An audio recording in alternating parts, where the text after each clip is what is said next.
What's up, my fellow unicorns? It's your boy Chris Casanova coming at you with some straight talk. Pronouns are they, them, or whatever. But remember, folks, respect people's pronouns and don't be a dick.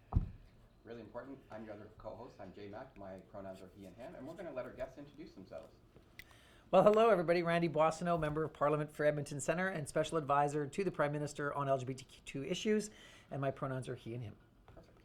Hey, my name is Elizabeth May. I'm leader of the Green Party of Canada. I'm cisgender, and my pronouns are she and her. Excellent. Great. So we're going to actually start off and make a point because there's a couple empty chairs here that we've noticed. We just want to point that out, that all parties were actually invited to this show this morning, which we're sharing with Pride Toronto later on today. Okay, great. And the Conservatives did confirm and the NDP backed out. Okay. So you can see who's actually interested in the LGBT community. So this leads us right into the first question. Why is it so important for leaders of parties like yourselves to lead by example? I'm going to defer to the party leader who Randy, joined us. Thank you. That's awesome. You really, we're friends. Across party lines in Parliament, a lot of us are friends.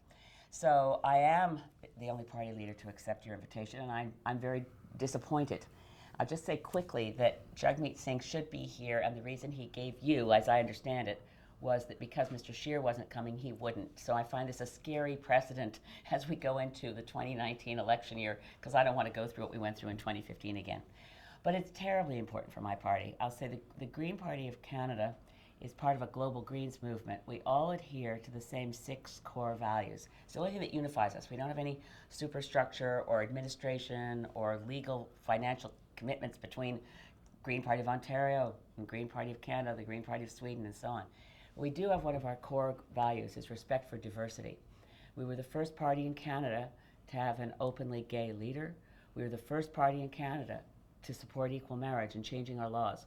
So it's deeply in our culture as a party to ensure that what we do and say lives up to true allyship. And in that spirit, I just want to say, coming to Toronto every year for Pride, which I have for the last, this is the 13th year I've been here for Pride. It's really, for me, we have to pay homage to the fact that now that it's a big celebration and everybody's on board, except for the 2 empty chairs here, but people are on board for Pride. But really, the activists who went first, who went through such discrimination and beatings and hell, and this is a tribute to their courage. So I'm here representing Justin Trudeau, the leader of the Liberals and Prime Minister of Canada, and he wanted to be with us today. He's getting ready to march in the Pride, and I think that's proof in the pudding that Mr. Trudeau, I know he was in Edmonton marching in Pride in 2015 before he was Prime Minister, and we took a walk, and he said, look, Randy, if Canadians allow us to form a government and me to be Prime Minister, we're going to do these Prides all over the country. And it's exactly what he's done. Like, I'm the first openly gay member of Parliament elected from Alberta to sit in the federal Parliament. That doesn't happen without allies like Elizabeth. It doesn't happen without allies like Hedy Fry or Carolyn Bennett or Sven Robinson or people who paved the way. And Scott Bryson crossing the floor from the then Conservatives, the progressive Conservatives, to us because he couldn't see a future for himself in that party. And he did so around the time of same-sex pension benefits. Yeah. And I think I can say to the empty chair that the New Democrats didn't vote for same-sex pension benefits. They didn't have the guts. And it took to get to equal marriage before they got on board. So literally, it's in the DNA of the Liberal Party to stand up for human rights and to stand up for the LGBTQ2 community. And so I'm really honored to be here. I'm an Alberta boy. I mean, it took me a while to get to my own Edmonton Prides. Like, I was too close to my heart. I didn't know how to go and do that for the first 5 years that I was out. But let me tell you, after having done 20, 30 Prides around the country being an MP and in this role, it's a beautiful, diverse country. And this year, we'll have over 125 Prides in Canada. That's something to be proud of. And I also want to say that it's been, there's some places where we're going to disagree because I think there's things that the Liberal Party should have done more aggressively on the LGBTQ file. But let me just say, raising the Pride flag on Parliament Hill was extremely cool. And I think that was your idea. So that was that's very kind. And it was a Toronto friend who was an Edmonton friend who was in my office in Edmonton 6 weeks before June 2016, and he said, I have this huge conference coming. And I said, well, why don't we raise the Pride flag on Parliament Hill? He said, are you crazy? And I said something that's not really the best words that a new politician should say, which is how hard can that be? Turns out it's really hard. Right? But we got it done, and then this year we celebrated the 4th Pride and Trans flag raising on Parliament Hill because it's the right thing to do. All right, Chris, you're up. Ask away. All right. No pressure. Now, what do you do to ensure that the LGBTQ plus community has a voice within your party? It's a really good question, and it's an open conversation that's happening in the Liberal Party. We have a number of commissions. So we have a youth commission, seniors, women, and Indigenous. And it's similar to what we see in the federal government, is that we have these equity commissions. But LGBT people are everywhere. So what we do is we make sure that the LGBTQ2 voice is active throughout all of the commissions. And we actively look for and recruit people who might not be the person you think has been typically serving in Parliament. And so that's really important for us. All of the Liberal members know they can reach out to their members of Parliament, the riding associations, us, and that's where making sure that we have a vibrant youth group and that all the commissions are LGBTQ2 friendly is really important. But within our party, as I said, it's deeply embedded in our values.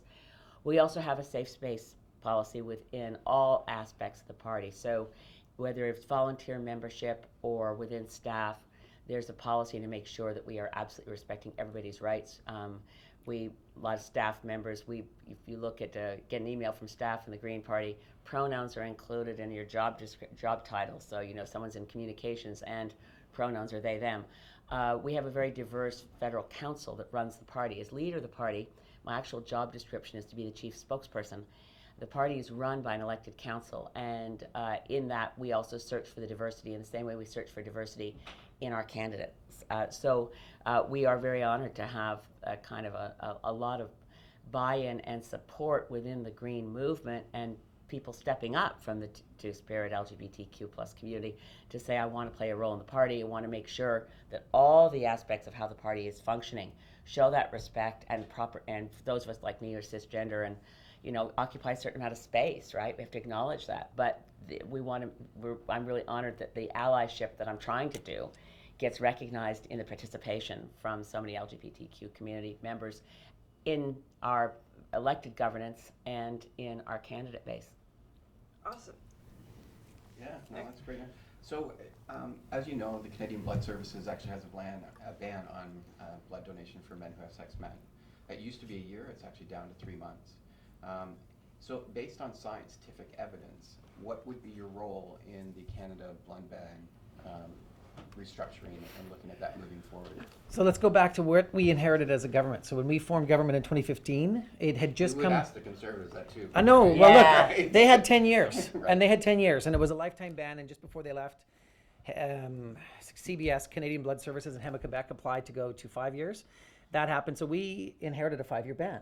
And I mean, let's talk about what a ban is. A ban is you sign an affidavit that you haven't had sex with your partner for that much time so you can give blood. Well, it's not going to happen. So let's be serious. So then we went from 5 years, we got the sign, we went down to 1 year, and then we said that's not enough. So we funded $3.5 million worth of research, and I know because I did that on behalf of the Minister of Health at the time. And we have now been able to, thanks to Canadian Blood Services and HEMA Quebec applying to go to another time frame, 3 months, which puts us in line with the United Kingdom and other comparator countries around the world. It's not enough. It's not a victory. It's tracking in the right direction. And we have funded more research and more science so that we can get to no deferral and that we can get to a blood ban, a blood system that's based on behavior, not on the system that we had post-Creever, and we lived through it. Yeah. The blood system has to be safe. But at the same time, we know that we have people not able to give blood. I can't give blood. We also have allies not giving blood out of sympathy, and the blood supply needs more. So do I want to do more? Yes. Does the Prime Minister want to do more? Yes. Does the Minister want to do more? Yes. We have to follow the science because CBS, Canada Blood Services, and HEMA Quebec are the regulators, and we provide the legislative framework.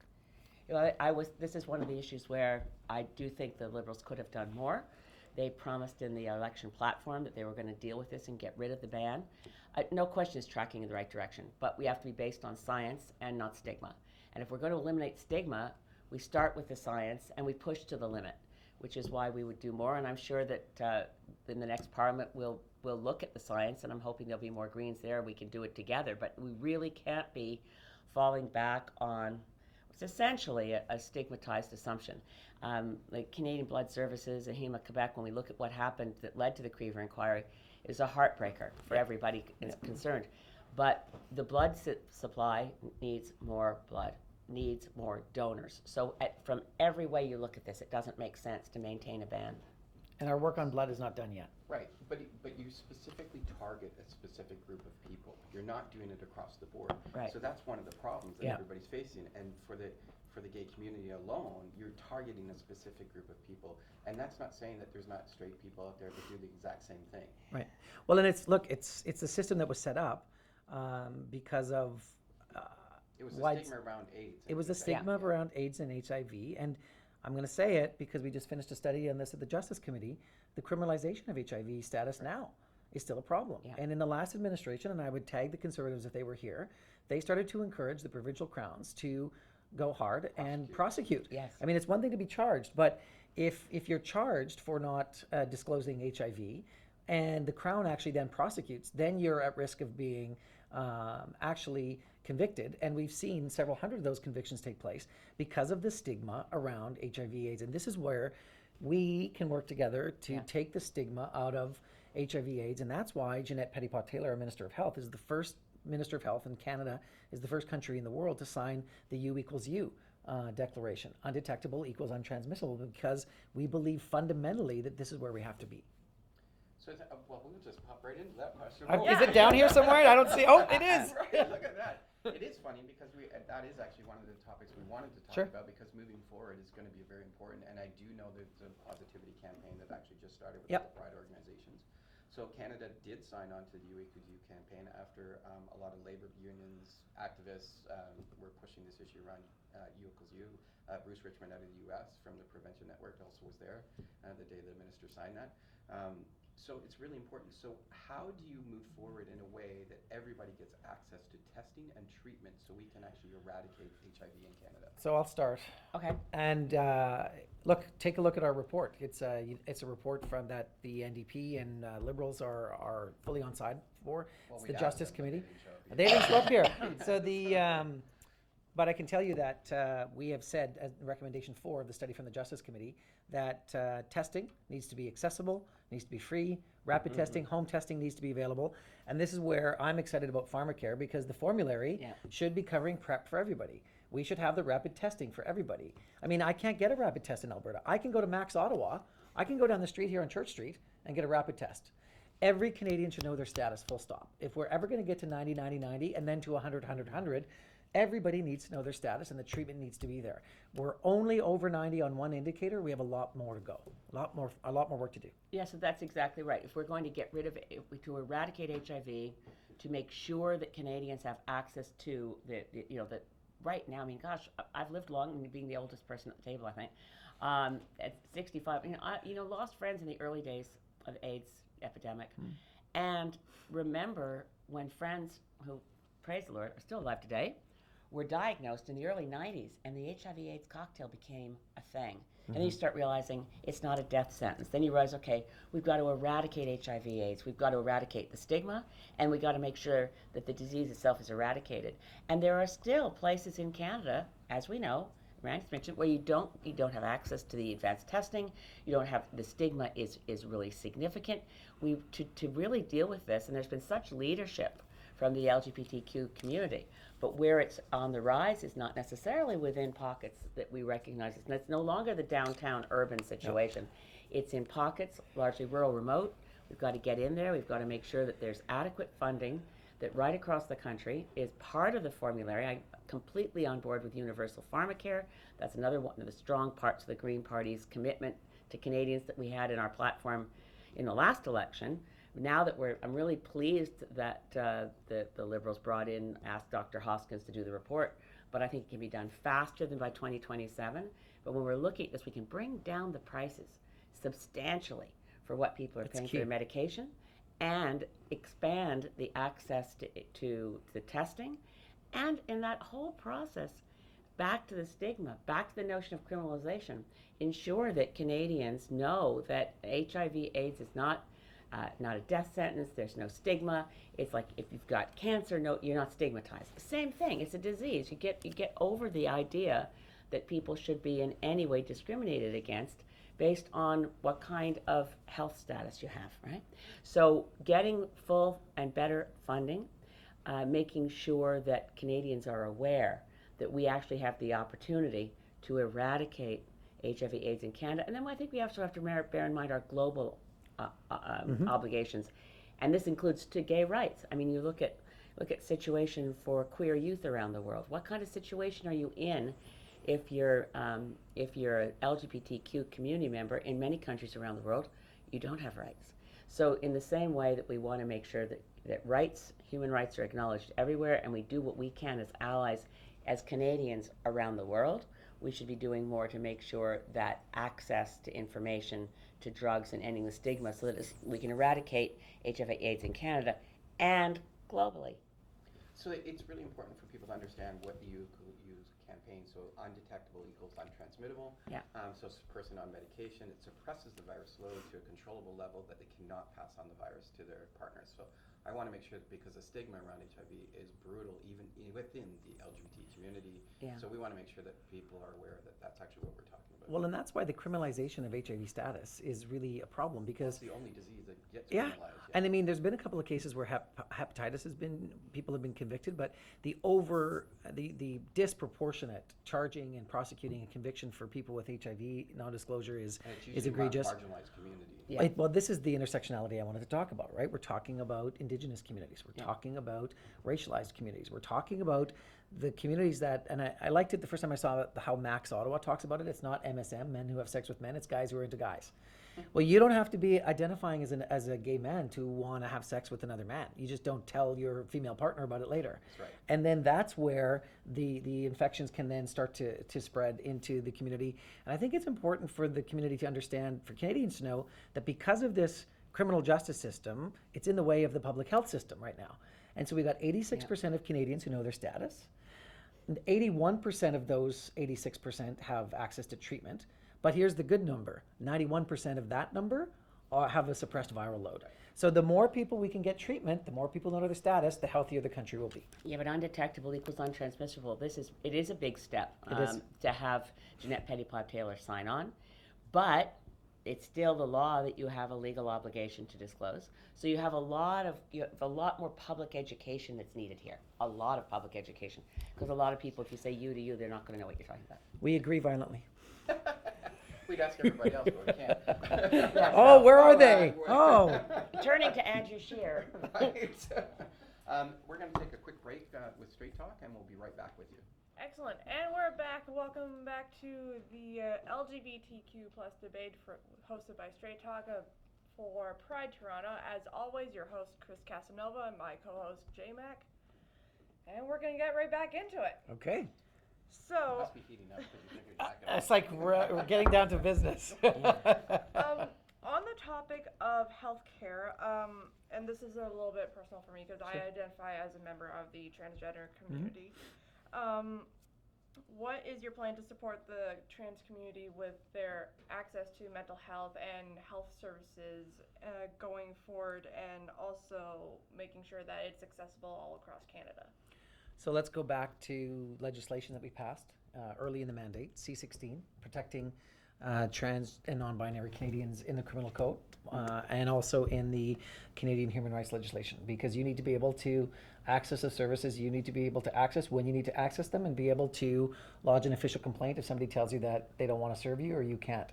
Then we get into that federal provincial piece, which is we provide money to the federal, to the provinces, and we expect that they're serving all Canadians. And one of the reasons that the health minister asked for data back on mental health and home care is because we wanted to know how broadly the mental health services were being supported. That data that we got back also told us that there needed to be more. And so just in last budget 2019, additional money for mental health focused on the LGBTQ2 community, including trans. And now we're seeing from the school boards that there's an appeal for more mental health spots to be available and professionals to be available to students in school. So we have to work with the provinces to get this done, but at the end of the day, we want everybody to have the supports they need. I think we have to look at the Canada Health Act as something that I think the federal government has been too lax in fully enforcing the Canada Health Act for quite a while, not just in relation to this issue, but let me just go more broadly, that you have the problem that the more that privatized services sneak into our country, the more it undermines our universal single-payer public health system, which is essential. We want to expand the scope, as Randy says. We want to make sure there's mental health services for everyone.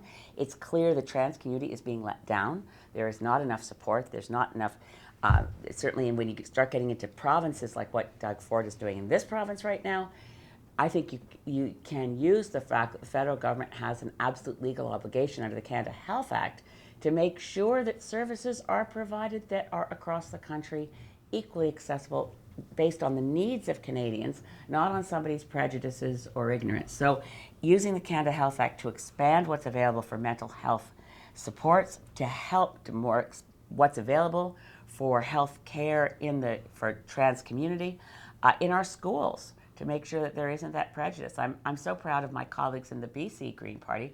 They've brought forward a bill to ban, I mean, it's an abomination to even say the word out loud, but conversion therapy. Mm-hmm. So they brought it to the BC legislature to have it banned. We need to take every single step we can take with the tools we have to ensure equal access to health care that people need, LGBTQ, trans, youth, whomever. Everyone in Canada has the right to health care under the Canada Health Act. And that includes, obviously, mental health supports, the support through whatever choice a person makes to pursue to be themselves should be supported in our healthcare system. And I know, I'm not sure if it's going to come up later, but I'm really also keenly aware that for the progress that's been made in the LGBTQ community, there's been, relatively speaking, more for gay men and less for lesbian women. So we're looking at I really shout out to the Tegan and Sarah Foundation for identifying this issue, because I really wasn't aware of it. Honestly, I did not realize how much less servicing there was and availability for the lesbian community.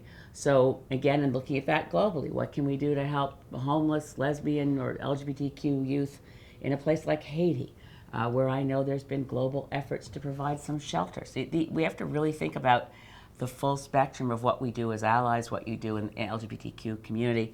Two-spirit LGBTQ plus community needs to be recognized as in need of more support. We have not done everything that needs to be done yet, not by a long shot. Not by a long shot. And I think what's important to mention, if readers want to take a look on the parliamentary website and go to the Health Committee, is just last week the Health Committee tabled a report, and my colleague Ron McKinnon from Port Coquitlam put this study at the Health Committee, comprehensive report on LGBTQ2 health, which had never been done before.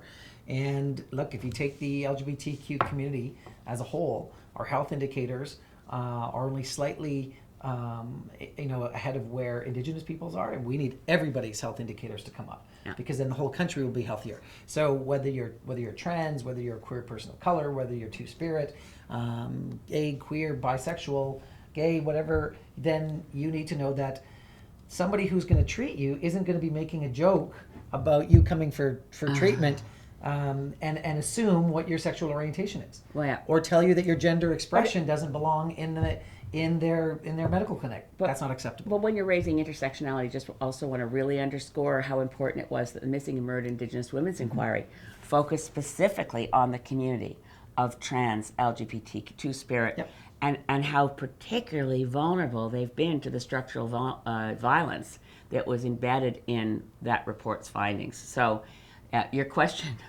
where are you starting from? To a lot of issues, right? You go on this. But these are really important these are important issues. But the healthcare system needs to be there for, and I particularly, my heart goes out to youth who feel isolated and don't feel they can even speak to someone about, if you're, depending on where you're living, you can find yourself feeling really in need of mental health supports.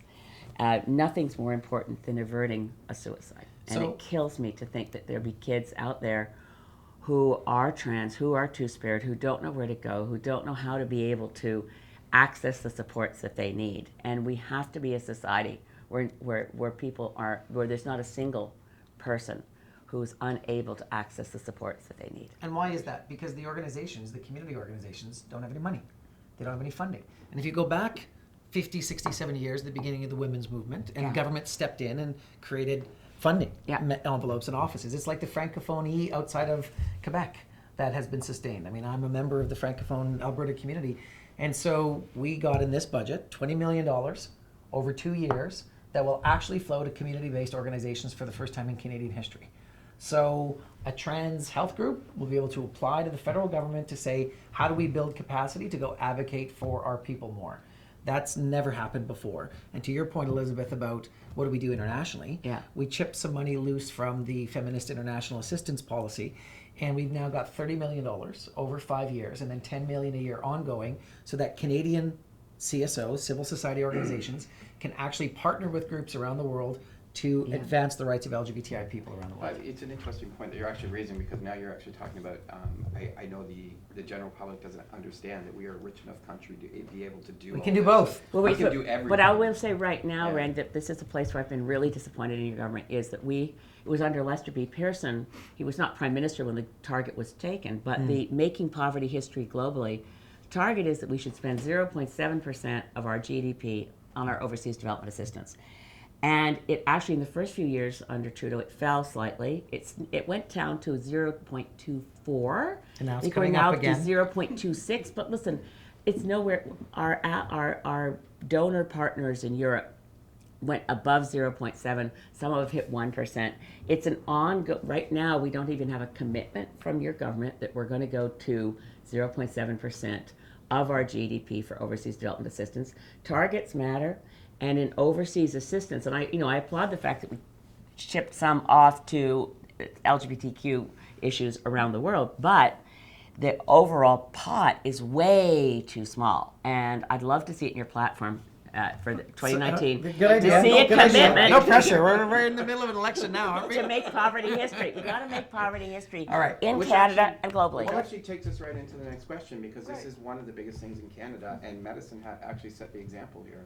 Now, on They the did. topic of, because I know you touched on it briefly there, Elizabeth, on the topic of youth homelessness and within the Two-Spirit LGBTQ plus community, what is your plan to help end homelessness for the members of the community? Is that, again, a little bit personal And we know, well, you've experienced it, so we know that Yeah. it's a problem across the board. There's it vets, there's LGBT youth, it's seniors, it's across the And board. and youth homelessness tends to go under the radar because it's often couch surfing.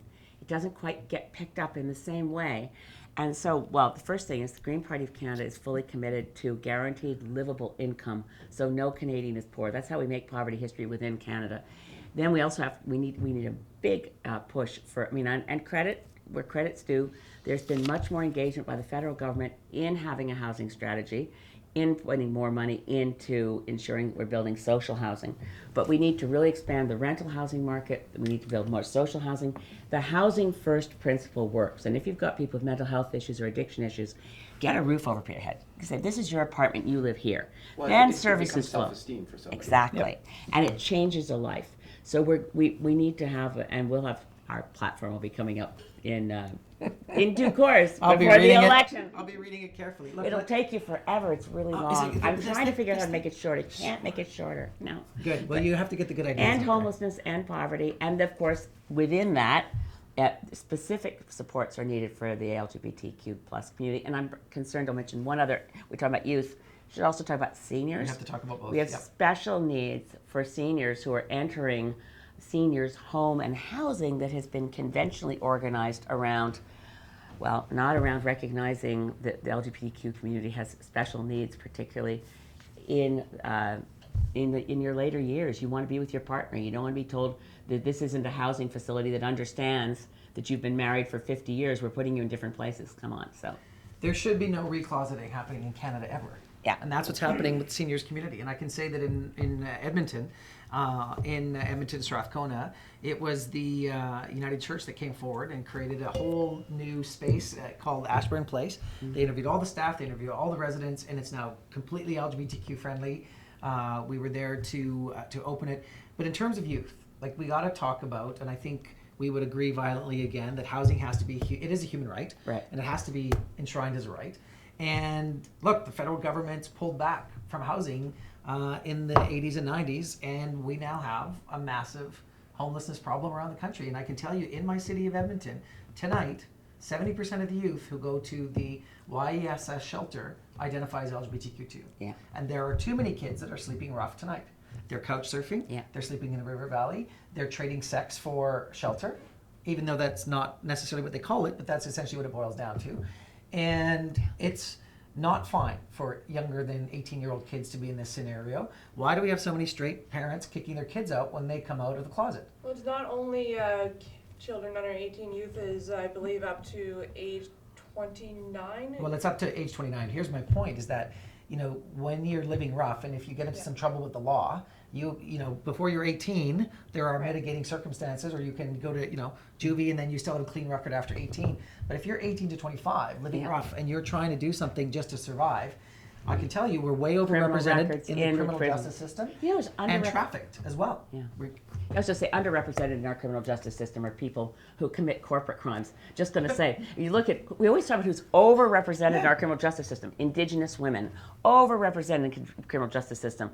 Racialized peoples, LGBTQ people. We know who's overrepresented in the jails of this country. Underrepresented, a lot of older straight white guys in corporate crime.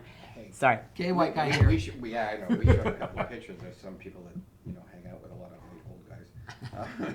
Anyway, just to touch a little bit more on that. I mean, the fact is that Medicine Hat ended homelessness. Yes. They've actually now showing statistics where people that got housing are now working. They're contributing to society, and they're actually gaining a whole lot. So if they can do it, we can do it across the country. They're part of the obviously. 7 Cities Network in Alberta. I did some work with them before politics, and Edmonton now leads the country after Medicine Hat. We've housed 8,000 people in the last 6 years. We've got 5,000 to go, of which 900 are permanent supportive housing units. And so Elizabeth's right. We have to go to that housing first model, but then we have to go beyond the housing first model because it doesn't work for everybody. You actually, in some cases, need that 24/7 wraparound support, and this is what's really challenging. We need the provinces to play. Yeah. We need provinces that are of a certain political stripe to understand that harm reduction actually matters. And to your point, that when people realize they have a home, they have supports, they're safe, that they can then be fully engaged and contributing to society in their way. Yeah, well, if we get into the larger questions here too, when you talk about harm reduction, leads me to think about opioid crisis. And if we don't have provinces understanding how desperate this is, I think we have to decriminalize drugs in a big way right now, because I don't think we're having an overdose crisis. We're having a poisoning crisis. And when fentanyl gets in a drug supply, people think they know what they're dealing with. They could be dealing with cannabis. And if it's got fentanyl in it, it's a death sentence. So it's a poisoning crisis, which means that if things aren't legal so that you can test and assure the safety of that supply, at least in relation to fentanyl. I'm not saying that opioids represent a safe source of anything. Right. They're highly addictive. You want to avoid getting in contact with prescription drugs. Speaking of people who should be in jail, the people who made OxyContin. You have a range of services that we need right now, and education. But you also have to look at harm reduction in terms of if the drug supply, if we criminalize a health issue, just as we started out, the same language around HIV/AIDS, criminalizing a health issue is going to put you down the wrong path every single time. We have in the Go ahead, man. In the West, it's opioids plus meth, Yeah. so we have an issue there. I want to go back to the homelessness thing for a bit because I want to show the progress. So out Saskatoon, 4 years ago, started a Pride home for youth, 6 suites, and the youth up into their mid-20s, off the street, have their own room, their own bathroom, communal kitchen, and they're all studying, they're all happy lives. And we figured out how to get the Canada Child Benefit, not going to the parents who kick their kids out, but now the Canada Child Benefit can actually go to the kid and the agency that is working with them to keep them off the streets. They couldn't figure out how to get any money from Canada Mortgage Housing Corporation for that, so they did it all on their own. And now, 3 years into our mandate with the new national housing strategy, Egal Center, just here right downtown, $4.5 million from us for a 35-bedroom place. So See, that's progress. So what I would say is the progress represents excellent, replicable plans. Yeah, But we let's see have them. to replicate them, right? It has to be. We agree. Yeah. So why doesn't the federal government just put their foot down with the provinces? Because you actually You have can. a position to do that. You can through the Canada Health Act. You can through. That's right. You can Some do mechanisms, tied. yeah. You have federal provincial transfer payments. It's not like the provinces are taking the federal government. Well, to this court. is That's the right. hard line. You This is the can- hard line we took with the data and the home care and the mental health. We said you're not getting the money unless you give us the data. They said no around the table, and then one-on-one they said we'd really like the money. Well, and that's we'll just give it. If you you the data. tie the funding, and there's a number of areas around this. So education funding. If a province takes the money they're getting from the federal government on education, then they don't spend it on education. It's really worthwhile knowing, say, okay, I'm sorry, we're going back to you on this because this was for your schools. You have to use it for your schools. And this is for your health care. And your health care is going to include, we need to see that you're providing the full range of supports and that you're not stigmatizing kids through a curriculum. Okay, so the curriculum is provincial. Or stopping But GSAs from happening. how do you make sure, yes, again, the gay straight alliances in schools need to be supported, not stigmatized. Agreed. So I'm going to turn this over to Chris because she's they're going to ask the very last question so Yes. we can wrap this up. Already? Yeah. It's Yeah, like Well, Okay. I'm so Oh, sorry all that right. we didn't let. As much as we enjoy your company, we gotta wrap this up at some Okay. point. Yeah, we got to get out in March. That's right. All right. So, what do you and your party need to work on, like, on areas that you feel are lacking within your party specifically, involving the LGBTQ plus community? Wow, that is a really good question. Well, I know the conservative answer. Yeah. How about Everything. Pride? Well, I know mean- what the Pride. NDP How about March in a answer is, Pride? Like, actually show Mr. up and Scheer? actually talk. Just show up. Yeah, it's not. I know, and I think the premise for this debate was great, Jay. The idea that it's not enough to show up and smile and wave. Show up and tell what your policies are, and turning a harsh, holding a mirror up to ourselves and saying, okay. And I'm really keenly aware of it as a cisgender white woman. I mean, there's a lot of privilege in my position in the world compared to my colleagues. I'm trying so hard to be a good ally. I'm sure there's a lot we should do that's better, but we're trying. Our policies, I hope, be as tough on us in the next election. We're now a real player. People are now even in the media, they're saying, okay, the four parties in this election, okay? So we're there, we're at the table, even if our colleagues aren't. We're seriously, I mean, I'm really hoping that some of our LGBTQ candidates are running in places where they will get elected so that we have in Parliament a diverse and a caucus of Greens that looks like Canada. So I'm hoping some of our Indigenous candidates get elected and so on. So we need to be able to be in Parliament. I'm hoping it will be, by the way, a minority Parliament. I know Randy won't share that, but but our voting system is so perverse that a minority of the votes gets 100% of the power. It does a lot of damage. It surely did a lot of damage under Harper. Representation is pretty important. That's why I wish you guys had kept your promise on 2015 to be the last election under first past the post. You'll hear that again from me during this election. I know I will. No Yeah, you will. pressure, Randy. But we can work well together. You can see that. And I could work with some of these empty chairs if they'd been here. So we need a minority parliament where every voice is respected and we actually deliver for Canadians what they need.